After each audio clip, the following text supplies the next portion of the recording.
Hi, and welcome back to the Church Renewal Podcast. I'm your host, Alan Edwards. The Church Renewal Podcast is a ministry of Flourish Coaching. At Flourish, we exist to set ministry leaders free with the gospel to be effective wherever God has called them.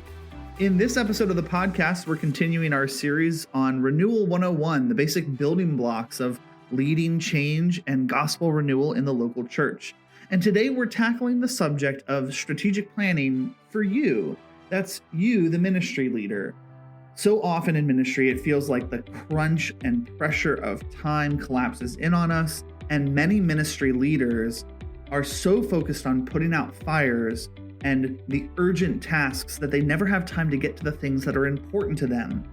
In today's episode, Flourish's Executive Director, Matt Bohling, gives some strategies, not just for your hands, things you can do differently to get better control of your time, but also for your heart, so that you as a ministry leader can be more effective in how you're using your time.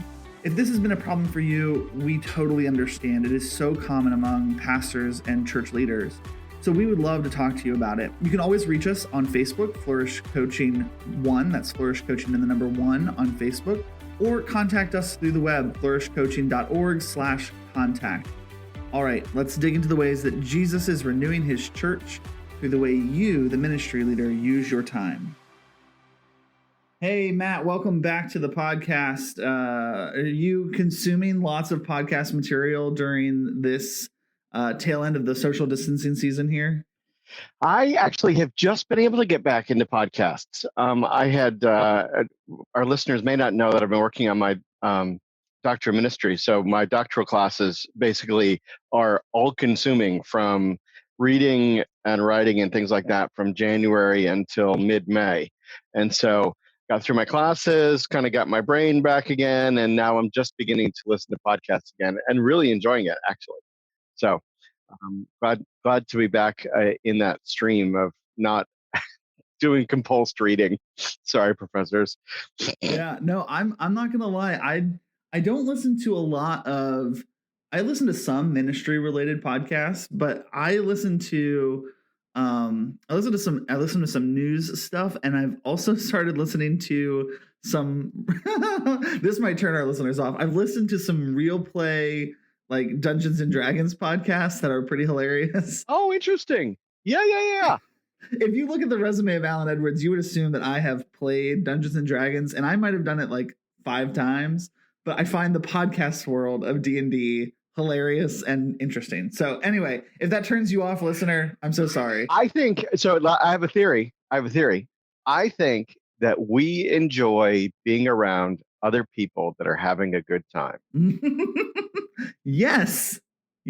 We enjoy being around other people that are having a good time. I think that explains some of the popularity of some shows, of some radio programs. I think that people that are having a good time, people want to be around somebody who's having a good time. Well, makes perfect sense. Here comes a cheesy transition. Are you ready? Ready. There's a lot of ministry leaders who are not having a good time because they don't have any time. Yeah, how's that for a cheesy transition? That was a nice segue. Yeah, so that's what we're talking about today, right? We're talking about the fact that lots of ministry leaders, lots of pastors just feel like they don't have time for anything.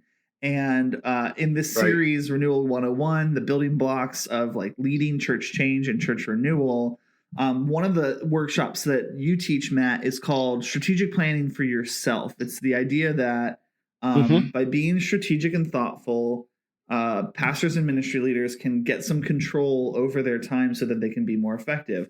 Before we get into how they do that, can you, from your experience as a coach and as a pastor yourself, can you talk to us a little bit about why is it that ministry leaders feel such pressure and urgency, so out of control with their schedule and with their time?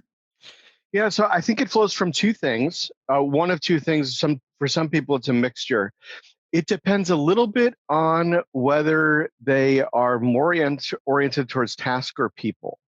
So we use the Berkman in our ministry. And one of the reasons is that it helps sort of map people and where they are. Every shape is made by God. It's individual, Psalm 139, right? So we're not saying that it's, we would never say that one kind of style is better than another. But if you are driven more by tasks, which many pastors are, if you're driven more by tasks, right, you feel the urgency of tasks that are left undone, right? And you feel satisfaction, conversely, from tasks that are done. If you're driven by people, you feel a compulsion towards people and towards taking care of people and loving people and communicating with people, and the people that you are not getting to, the people that don't feel loved by you, the critique that you receive, right, for not caring for people, that pulls at you. And so it's the what's left undone, whether the what's left undone is relating to people or is getting tasks done, that we feel like we can't get it all done. Yeah. And I think a lot of guys and a lot of people in ministry, they judge themselves pretty harshly because they can't either take care of all the people or get all the tasks done. They're really hard on themselves. Absolutely. They walk away. A lot of guys I know walk away from a day feeling kind of defeated by that. Oh yeah. We will get into a story later of me, and sort of part of how I solved this, because my wife would tell you that I lived most of my years as a workaday pastor, as a weekly preacher, frustrated. Mm-hmm. And I was frustrated because I was absolutely unrealistic. I did not receive, to use Pete Scazzaro language, I did not receive the gift of my limits. And it took me a long time before I got there. And it was a very humbling conclusion to realize how foolish I had been for so long. Well, before we get into that, let's talk a little bit about why this is a worthwhile activity. I think a lot of people feel like even the way we talk about this strategic planning for yourself, that doesn't sound like caring for people and pastoral work. But is, what is the reason that ministry leaders and pastors need to be intentional with their time and need to focus on not just what's urgent, but what's important? Why, I mean, maybe the question is self-defining. Why do you need to focus on what's important? But why is it so important for pastors to step back and get a sense of how they're spending their time and getting some control of their time? Yeah, so if the calling by Jesus overall for pastors, right, is that we get to participate in this thing called making disciples, right? That's what we're called into, right? And so we show that we get the love of God and we love God by loving our neighbors, right? And so we participate in this great work of seeing people come to know Jesus and be matured in him, right? And part of a subtopic of that for pastors, so we lead that whole endeavor for a congregation, we lead that endeavor.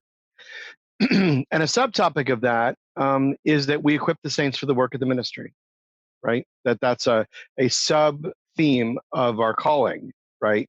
We lead the whole thing, but in particular, we're not supposed to do all the ministry ourselves. We're supposed to equip people to do the ministry, to be deployed with their gifts in their callings, where they, play, work, and live, and to live out their shape in a way where they see people through their ministry, the overall ministry of the church, come to Christ and be matured in him. All of that requires a great deal of intentionality.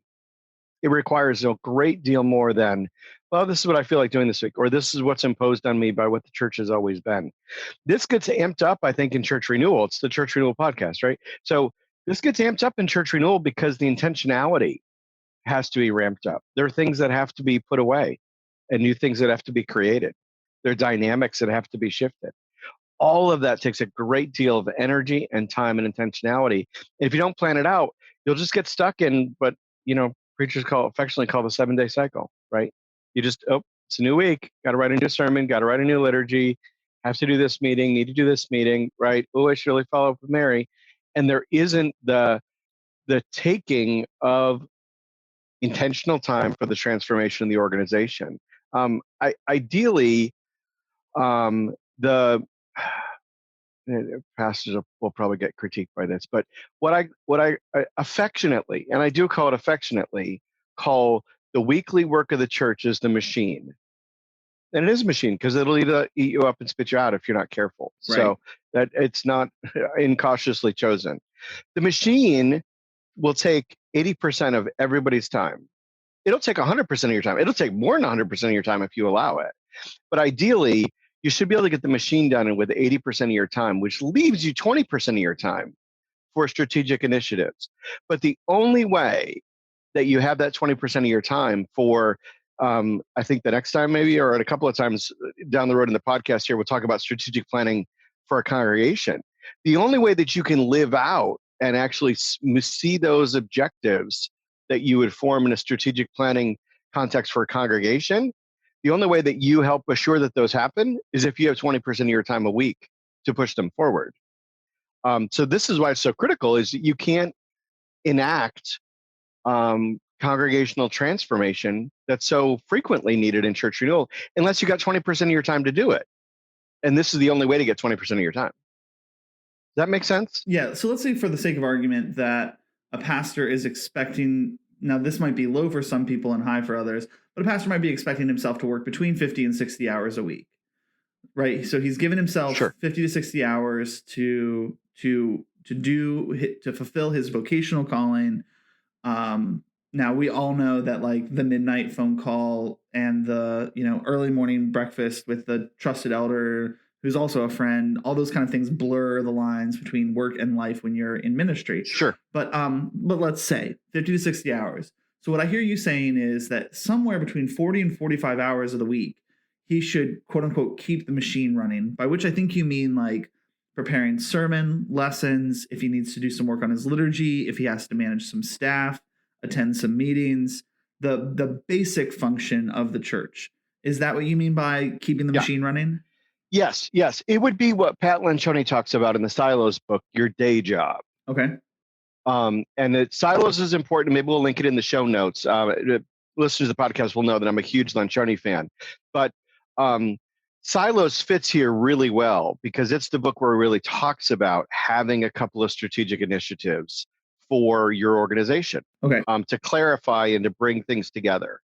Sorry, so going back to our example, Pastor, if he's using all 50 or 60 hours just to keep the machine running, he doesn't have any capacity to work on himself or work on the particular projects that are outside of the normal. What I hear you saying is he needs 10 to 15 hours a week to be working on the things that are not just the day-to-day, your quote unquote, your day job. Absolutely.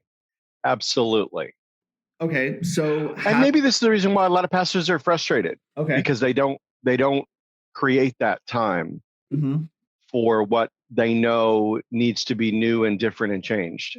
Right. So a pastor might, be so enmeshed in keeping the programs of the church running, keeping his sermons produced and written, and he knows it's important to begin to build relationships with, let's say, for example, he wants to begin to build relationships with community leaders so that they can be more effective in reaching their community with evangelism and service. Okay.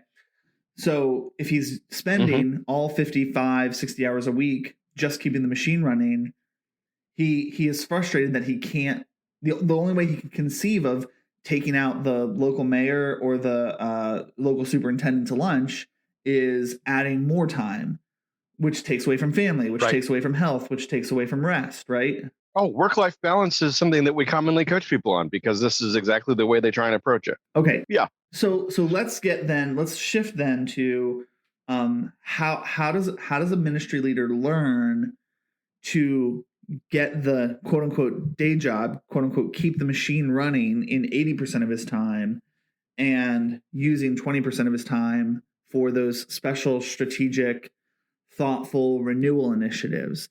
I think you have a story about how you began to learn that, but then I'd also love for you to share any strategic advice you have for guys being able to start to separate and block off that time.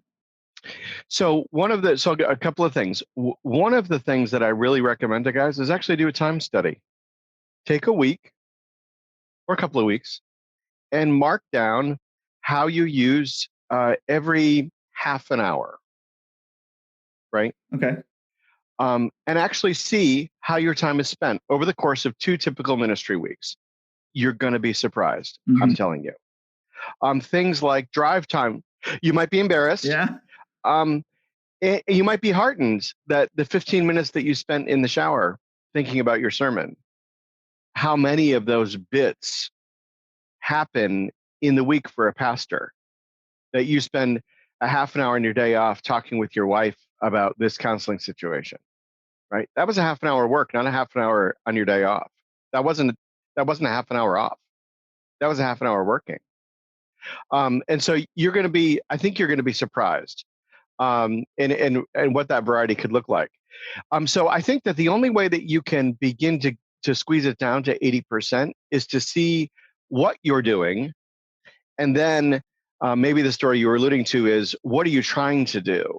I lived a lot of my pastoral life very frustrated at what I wasn't getting done week by week. And it really was difficult on my wife. She would say things to me like, well, it'll be there tomorrow when you get there. And she thought that was good news.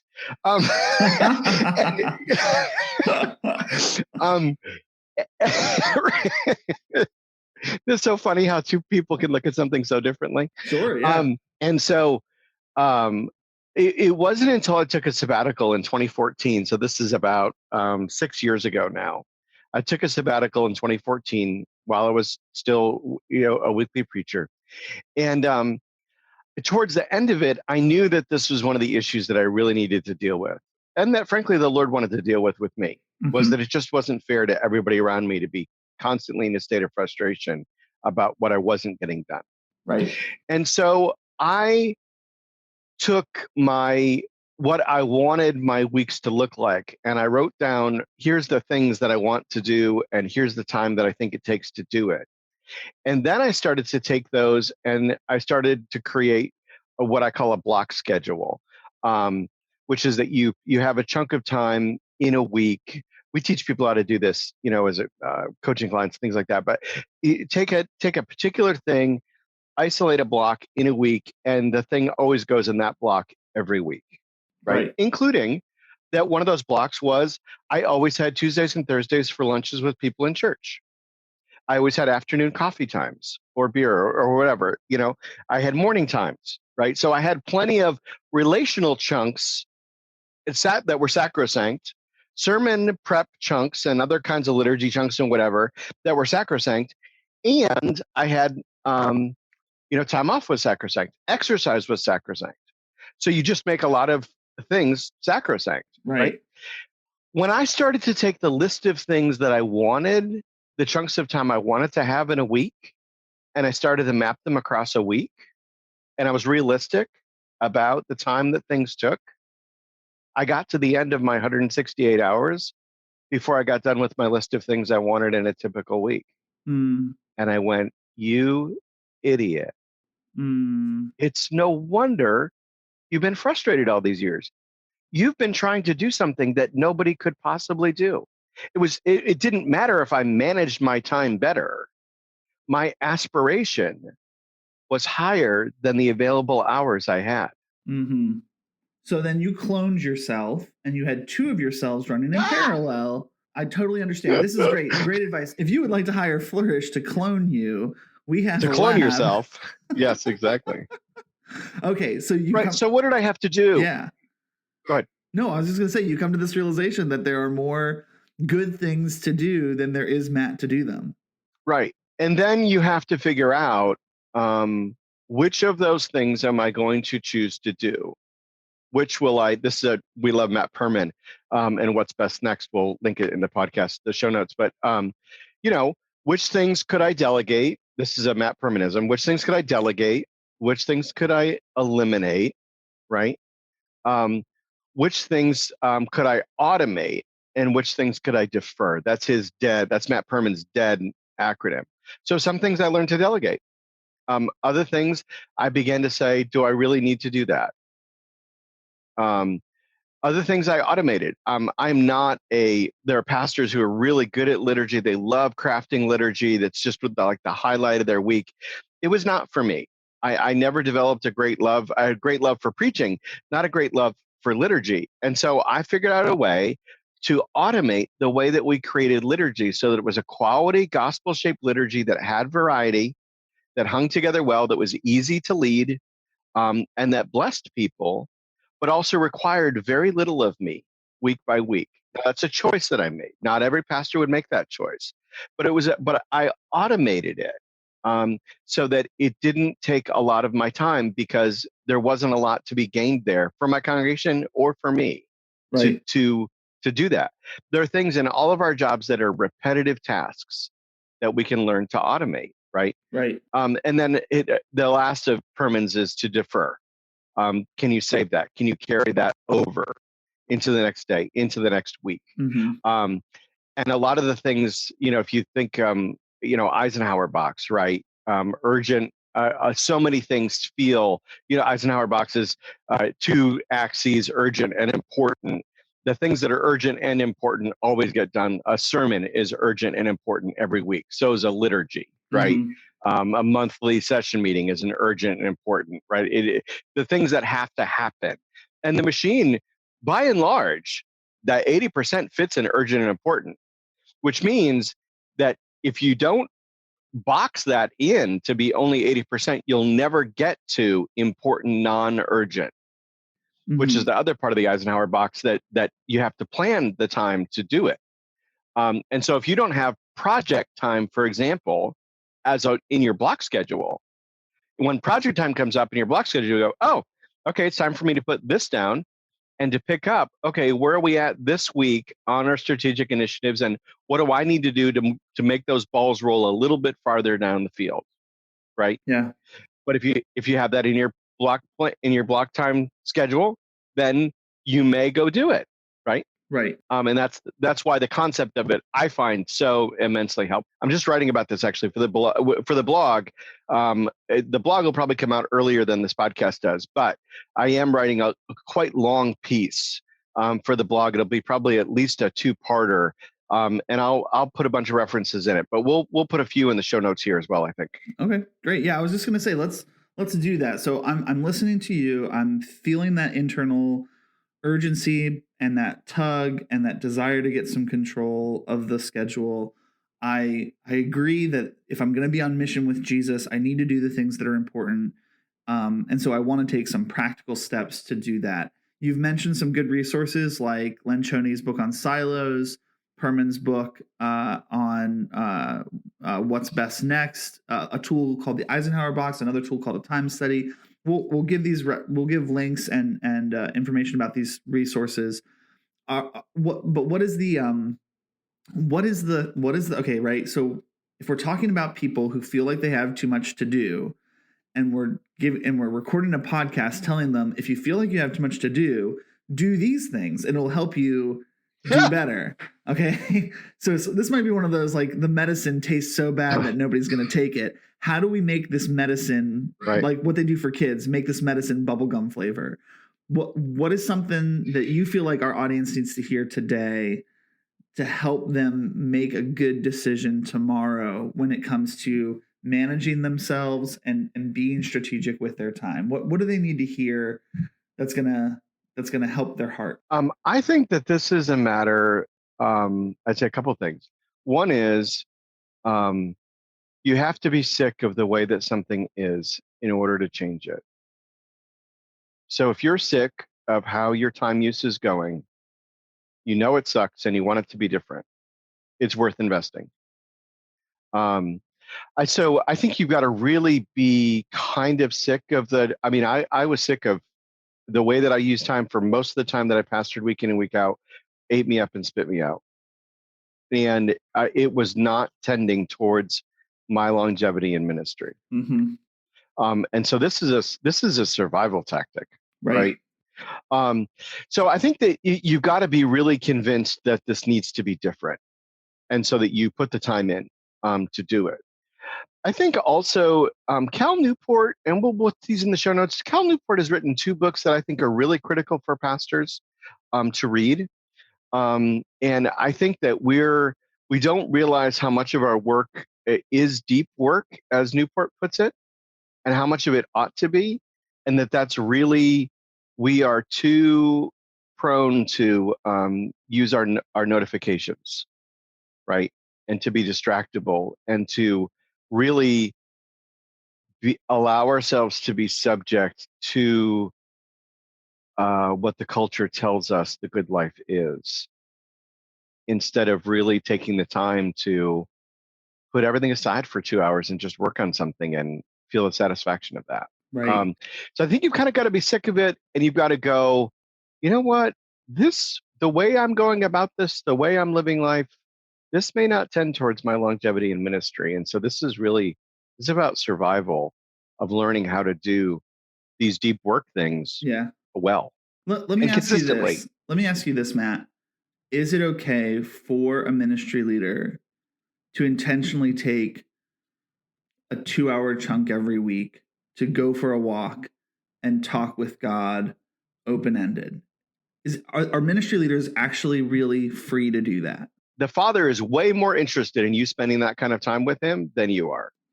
I think that God, if Jesus tells us, vine and the branches, John 15, right?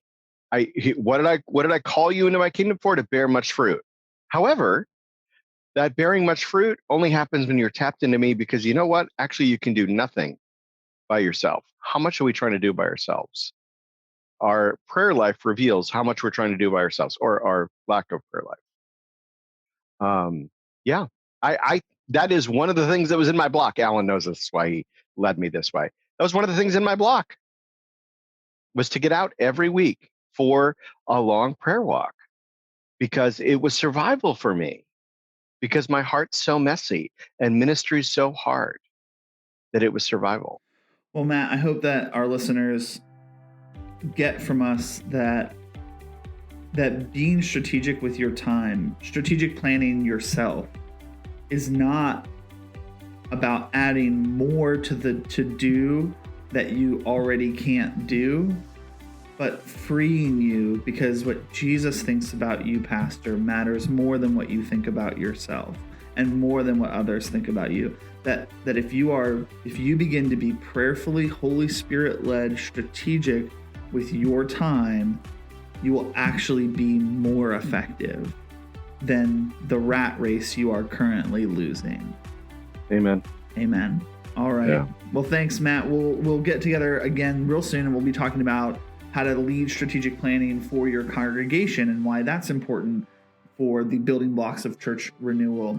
You've been listening to the Church Renewal Podcast today. It's a ministry of Flourish Coaching. I'm Alan, the Ops Director at Flourish, and I'm your host. Our guest today has been Flourish's Executive Director, Matt Bohling, who is a former local church pastor and a pastoral coach himself.